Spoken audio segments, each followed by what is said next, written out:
अब जो हम लोग भोजन जो हम लोग खाए ना, तो भोजन क्या होता है, वो हमारे माउथ में उसको अच्छे से क्रश कर दिया जाता है, अच्छे से उसको मिक्स कर देता है। और मिक्स करने के लिए क्या होता है, सलाइवा प्रोड्यूस किया करता है हमारा माउथ, सलाइवा निकलता है, और सलाइवा की वजह से, सलाइवरी एमाइलेज की वजह से उस फूड को अच्छे से मिक्स किया जाता है। और मिक्स करने के बाद वो भोजन हमारा क्या होता है, इस नली से, इस पाइप से क्या होता है, हमारे स्टमक तक जाता है। तो ये पाइप से जो आता है ना, एक मोशन करते हुए आता है, इस मोशन को पेरिस्टल्टिक मोशन कहते हैं। जैसे कि देख सकता है ये भोजन जो आ रहा है ना, एक मोशन करते हुए घूमते घूमते घूमते घूमते आएगा। देखो यहाँ पर देखो अच्छे से, इसको इधर से दबा दिया जाता है, इधर से दबा दिया जाता है, पेरिस्टल्टिक मोशन करते करते हमारे स्टमक में आता है, और एक गोला के फॉर्म में आता है, ठीक है ना। गोला के फॉर्म में जो गोला गोला हो जाएगा, उस गोले को हम लोग क्या कहते हैं, बोलस के नाम से जानते हैं। ये भोजन हमारा जो आया माउथ से कहां पर, स्टमक में, तो एक गोले के टुकड़े के फॉर्म में आता है, उस गोले को क्या कहते हैं, बोलस के नाम से जानते हैं। किस नाम से जानते हैं उसको, बोलस के नाम से हम लोग जानते हैं। और यहाँ पर स्टमक में पार्सली रूप से, किस रूप से, पार्सली रूप से उस भोजन को हमारा क्या किया जाता है, डाइजेस्ट किया जाता है, जिसको हम लोग क्या कहते हैं, काइम के नाम से जानते हैं। जिसको किस नाम जानते हैं,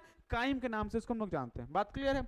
अब जो हमारा भोजन स्टमक में जो आया ना, वो स्टमक में आने के बाद यहाँ पर पार्सली रूप से जो डाइजेस्ट करता है, उसके लिए क्या निकलता है, जूस निकलता है, जिसको हम लोग गैस्ट्रिक जूस कहते हैं। जिसको क्या कहते हैं, जिसको गैस्ट्रिक जूस के नाम से जानते हैं। और ये जो गैस्ट्रिक जूस रहता है ना, उसमें ढेर सारा कंपोनेंट पाया जाता है। पहला क्या होता है, HCl होता है। पहला क्या होगा, पहला होता है HCl होता है। दूसरा क्या होता है, दूसरा म्यूकस होता है। तीसरा पेप्सिन होता है। अगला गैस्ट्रिक लाइपेज होता है। और लास्ट क्या होता है, रेनिन पाया जाता है। बात समझ में आया। इतना इतना चीज जो है हमारे गैस्ट्रिक जूस में प्रेजेंट रहता है, और सबका अपना अपना काम है, कुछ ही करेगा, कुछ ही करेगा, कुछ ही करेगा, सबका डाइजेशन करने में कुछ ना कुछ रोल होता है। तो पहला रोल हम लोग बात करेंगे HCl का। HCl का क्या काम होता है, तो देखो सबसे पहला HCl का काम ये होता है, हमारे फूड को सॉफ्ट करने का काम होता है। जो भोजन खाए ना, हमारे स्टमक में गया, उसको क्या किया, उसको सॉफ्ट करने का काम किसका होता है, HCl का। पहला HCl का काम ये हो गया। दूसरा काम HCl का क्या हो गया, फूड जो खाए ना, उसको एसिडिक बना दिया, जिसका pH वैल्यू 1 से लेकर के 2 तक होता है। कितना होता है, 1 से लेकर के 2 तक इसका pH वैल्यू होता है। अब बात उठा कि क्यों एसिडिक बनाएगा।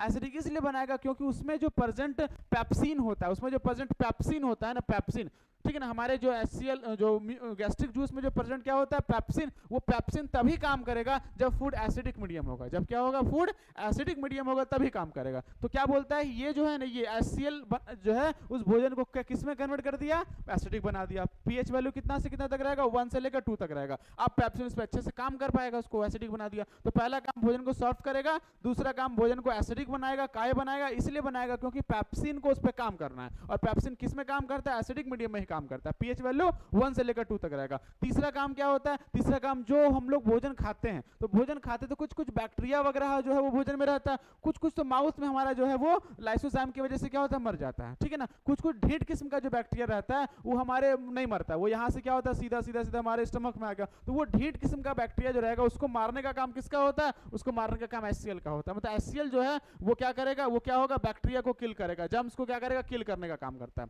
बात समझ में आया। तीसरा अगला फंक्शन हम लोग बात करते हैं कि HCl जो हमारा होता है, जो हम लोग माउथ में जो भोजन खाए थे, तो सैलिवरी एमाइलेज उस पर काम किया था, और वो एक्ट करते रहता है, करते रहता है, करते रहता है, करते रहता है, यहां तक भी वो काम करते रहता है। तो यही HCl उसको रोकता है, बोलता है अब हो गया तुम्हारा काम, अब हम करेंगे, तुम रुक जाओ। तो क्या होता है, स्टॉप कराने का काम किसका होता है, सैलिवरी एमाइलेज का। एक्शन को स्टॉप कौन कराता है, HCl काम कराता है। बात समझ में आया। तीसरा क्या होता, अगला क्या होता है, नेक्स्ट होता है कि हमारे जो गैस्ट्रिक जूस में रेनिन और क्या होगा, पेप्सिन। रेनिन और पेप्सिन जो रहता है वो क्या रहता है, सोया हुआ फॉर्म में रहता है, समझा है ना, सुतल रहेगा, वो सोया हुआ रहेगा, उसको जगाता है। कौन जगाता है, HCl जगाता है उसको। कौन जगाएगा, HCl उसको जगाएगा। मतलब बोल सकते हैं इनएक्टिव फॉर्म में रहता है। रेनिन जो है इनएक्टिव फॉर्म में रहता है, उसको प्रोरेनिन कहते हैं। उसको उठाने का काम कौन करता है, HCl करता है। बात समझ में आया। उसके बाद क्या होता है, पेप्सिन भी वो इनएक्टिव फॉर्म में रहता है, पेप्सिनोजन के फॉर्म में रहता है। उसको उठाने का काम, मतलब उसको इनएक्टिव फॉर्म से एक्टिव में बनाने का काम, और जब एक्टिव बन जाएगा तब उसको पेप्सिन कहते हैं। तो ये सब काम किसका होता है, ये सब काम HCl का होता है। पहला काम क्या,